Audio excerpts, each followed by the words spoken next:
Hey everyone and welcome back to the channel. In this video I'm going to show you one of my favorite Canva hacks, how to change the color of any asterisk image using Canva. Whether you're designing social media graphics, creating a presentation, or just want to bring a fresh look to your visuals, by the end of this tutorial, you'll be able to transform the colors of your images in just a few clicks. It's quick, it's easy, and it can make a huge difference in the style and mood of your projects, so let's dive right in. Alright, let's get started. First things first, make sure you have a new fresh canvas open in Canva.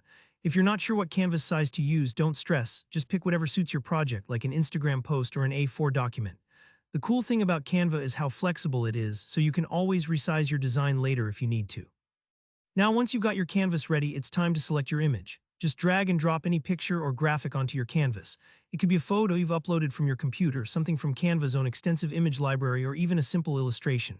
The best part, this hack works with pretty much any image. Once your image is on the canvas, click on it so that it's highlighted and ready for editing.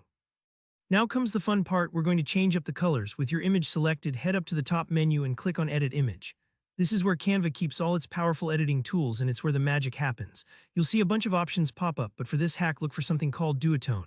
Sometimes you might need to scroll down a little in the effects panel to find it. Don't worry if it's not right at the top, it's definitely there. Go ahead and click on duotone. If you've never used this feature before, here's a quick explanation. Duotone lets you overlay two colors onto your image, one for the highlights and one for the shadows. What's really awesome about this is that it instantly gives your image a whole new vibe. For example, if you want a moody twilight feel, you might choose purple for the shadows and a gentle pink for the highlights. If you're after something more energetic, try pairing a bold yellow with a deep blue. Once you choose a duotone preset, don't stop there.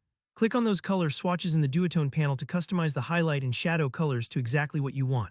You'll see a color picker pop up, letting you select from the full spectrum or even enter exact hex codes, a lifesaver if you're matching brand colors. You can play around with different combinations until you find one that really pops or fits your design's mood. Take a moment here. Sometimes finding the right color balance just takes a bit of experimenting. And don't worry if it looks a little strange at first, you can always adjust later. After you've set your highlight and shadow colors, play with the intensity sliders if they're available. This lets you fine-tune how much of the duotone effect is applied, so you can go for something super subtle or totally bold. Take your time with this. It's all about getting it just right for your design. When you're happy with how your image looks, you're almost done. Now all that's left is to share or download your new creation. Just head to the top right and click Share, then Download. Canva will let you choose your file type, whether you need a PNG, JPG, or even a PDF, depending on where you'll use your design. And there you go. With just a few clicks, you've completely changed the color of an image in Canva, opening up a world of creative possibilities. If you found this hack helpful, make sure to hit that like button and let me know in the comments if you have any questions or want more Canva tips.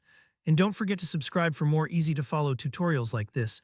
Thanks for watching, and I'll see you in the next video.